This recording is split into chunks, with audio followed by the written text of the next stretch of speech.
glória a Deus. Vamos ler Neemias capítulo 7, meditar na palavra nessa manhã, na nossa reunião de primícias, onde todos os dias a gente procura, antes de orar, ler um pouco e meditar na palavra de Deus. Neemias capítulo 7. Uma vez reedificado o muro e assentadas as portas, estabelecidos os porteiros, os cantores e os levitas, eu nomeei Anani, meu irmão, e Ananias, maioral do castelo, sobre Jerusalém. Ananias era homem fiel e temente a Deus, mais do que muitos outros. E lhes disse: não se abram as portas de Jerusalém até que o sol aqueça, e enquanto os guardas ainda estão ali, que se fechem as portas e se tranquem. Ponham-se guardas nos moradores de Jerusalém, cada um no seu posto diante de sua casa. A cidade era espaçosa e grande, mas havia pouca gente nela, e as casas não estavam edificadas ainda. Então meu Deus me pôs no coração que ajuntasse os nobres, os magistrados e o povo para registrar as genealogias. Achei o livro da genealogia dos que subiram primeiro, e nele estava escrito: são estes os filhos da província que subiram do cativeiro dentre os exilados, que Nabucodonosor, rei da Babilônia, levara para o exílio, e que voltaram para Jerusalém e para Judá, cada um para a sua cidade, os quais vieram com Zorobabel, Jesua, Neemias, Azarias, Ramias, Naamani, Mordecai, Bilsã, Misperete, Bigvai, Neum e Baná. Amém. Até aqui. Este é o número dos homens do povo de Israel. Versículo 7 de Neemias. Capítulo 7 de Neemias nos fala de um momento onde as portas e os muros, ou o muro, já estava reedificado. O texto diz aí no versículo 1 que o muro foi reedificado. As portas estavam estabelecidas. Ou seja, um momento onde nós percebemos que Deus nos deu graça para completar algo na nossa vida. Quando a gente percebe que Deus está completando áreas da nossa vida que estavam com brechas, com alguns tipos de desgastes, desalinhado à vontade de Deus, e aí a gente buscando o Senhor, a gente se submetendo ao Espírito Santo, como Neemias foi usado por Deus nesse processo, chega um momento que a gente percebe: Deus está completando algumas áreas da minha vida, algumas coisas estão estabelecidas. Agora minha vida devocional já está em dia, minha comunhão, falando dos muros, a minha personalidade está mais ajustada, fortalecida. E aí vem o capítulo 7. O capítulo 7 fala da consolidação. Quando Deus faz algo na nossa vida, não é momento da gente se distrair, não é momento da gente apenas celebrar, é momento da gente perceber o que agora, qual é o próximo passo que Deus está nos dando para consolidar aquelas áreas. Muitas pessoas, elas experimentam algo de Deus, mas logo elas desperdiçam, elas perdem. Jesus fala sobre o vinho novo que é derramado sobre o odre velho, o símbolo aí, o vinho novo do evangelho ou da unção nova, mas o odre, símbolo da nossa alma, da nossa personalidade, que às vezes por algumas coisas que nós não deixamos Deus tratar profundamente, Deus derrama algo novo, mas vai vazando, porque nós não estamos consolidados para reter aquilo que Deus está derramando sobre nós. Então, o capítulo 7 nos fala de um momento de consolidar. O que Neemias faz? O texto diz que após o muro estar assentado, as portas assentadas, o muro reedificado, ele estabelece porteiros, cantores, estabelece guardas. Ou seja, aqui os porteiros nos falando de uma posição de vigilância que nós precisamos estabelecer naquelas áreas que nós já vencemos, colocar vigilância, o sistema de alarme que hoje é tão comum as pessoas colocarem nas casas. Nós precisamos ter em nosso coração, em nossa alma, um sistema de alarme para perceber os primeiros passos ou investidas do inimigo tentando reconquistar espaço na nossa vida. em áreas que nós já vencemos. Jesus fala sobre o espírito imundo quando é expulso da vida de alguém, e diz que ele volta depois com 7 piores para ver o estado, e se a casa estiver vazia, ele entra, e o segundo estado é pior do que o primeiro. Então as áreas que nós vencemos precisam ser colocadas ali porteiros, levitas. É interessante, né? A posição aí do servir a Deus, do louvor, como essa arma de proteção. É interessante que o Salmo diz que da boca de pequeninos o Senhor tira força para emudecer os inimigos. O louvor cala a voz do inimigo na nossa alma. O louvor nos dá vitórias, gratidão, louvor. Então ele estabelece aqui e estabelece os guardas para ficarem bem atentos, né? Para que manter essa vigilância. Quantas pessoas que Deus visitou, tocou, realmente ministrou, mas por falta de vigilância eles retrocedem. E às vezes o inimigo volta a quebrar muros, a quebrar portas.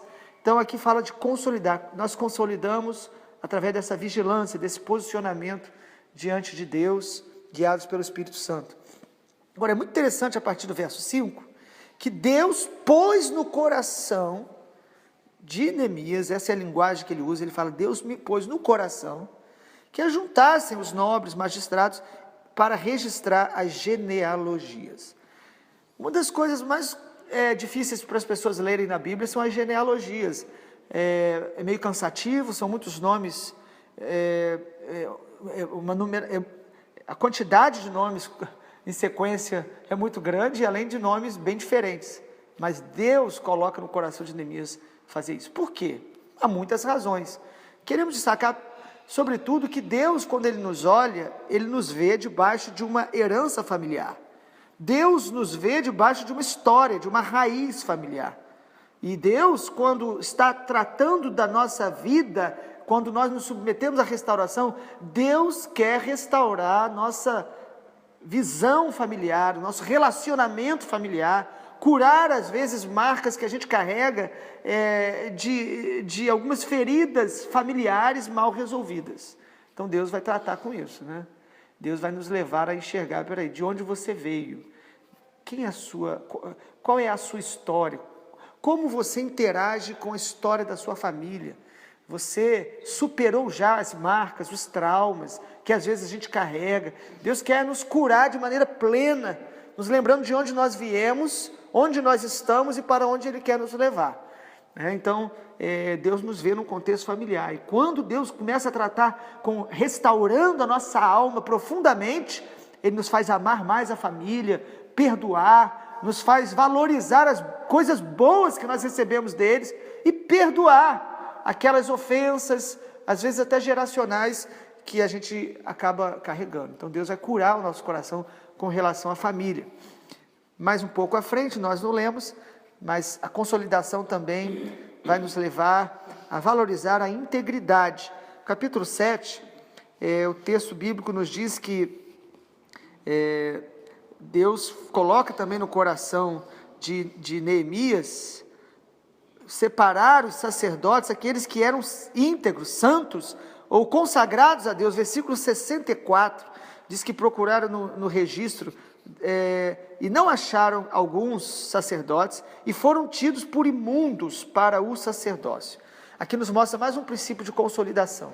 Deus ele vai consolidar a nossa vida espiritual, emocional, nos levando a esse alinhamento com a integridade, com a santidade. Os que não foram encontrados nesses livros foram considerados imundos para o sacerdócio. Interessante, eles ficaram limitados de servir a Deus de uma maneira mais plena. E nós queremos aplicar isso à nossa consagração. Quanto mais nos consagramos, mais a unção fresca de Deus vai fluir na nossa vida. Mais Deus vai nos usar com poder, com autoridade. Sabe, Deus pode usar alguém que não está fazendo a vontade dele como Deus ensina. Mas isso não significa que Deus está aprovando aquela pessoa. Quando Deus está nos restaurando, nós precisamos nos alinhar com a integridade, ser achados íntegros, consagrados, para que a gente possa ser sacerdotes que ministram diante dele com um coração puro. Esses aqui foram considerados impuros para o sacerdócio. Versículo 65 ainda diz, né? O governador disse que não comessem das coisas sagradas, até que se levantasse um sacerdote com Urim e Tumim. Ou seja, por eles não terem sido achados naqueles livros, o governador falou: vocês não vão se alimentar das coisas sagradas, vocês vão esperar até uma resposta de Deus sobrenatural, que era através daquela Urim e Tumim, que era um meio que Deus deu de se comunicar com Israel, mas eles estavam limitados. O pecado nos limita diante de Deus, nos impede de nos alimentar do melhor de Deus, das coisas santas de Deus, da mesa do Pai, porque quando nós nos alimentamos do pecado, primeiro que nós vamos perdendo o prazer nas coisas de Deus, perdendo o prazer de buscar coisas mais elevadas que o Senhor tem para nós. Então a consolidação da nossa alma vem também através de uma aliança com a santidade, com a integridade, buscar andar mesmo com a consciência pura diante de Deus. E em último lugar, o texto nos fala de oferta. Versículo 70 fala aqui que alguns dos cabeças das famílias contribuíram para a obra, o governador deu seus tesouros. Versículo 71, os mais cabeças da família deram tesouro para a obra. O texto nos mostra então um momento onde as pessoas se movem para semear, para ofertar diante daquela necessidade que havia de restauração ainda do templo, da restauração de outras coisas, o coração generoso. No processo de Deus consolidar a nossa personalidade, Deus vai nos libertar de todo egoísmo, de toda dificuldade de ofertar, de dar. Deus vai nos dando um coração generoso, generosidade para contribuir com a obra, para contribuir, para ajudar pessoas que estão necessitadas. Sabe, uma das marcas de alguém ferido é que ele se torna egoísta.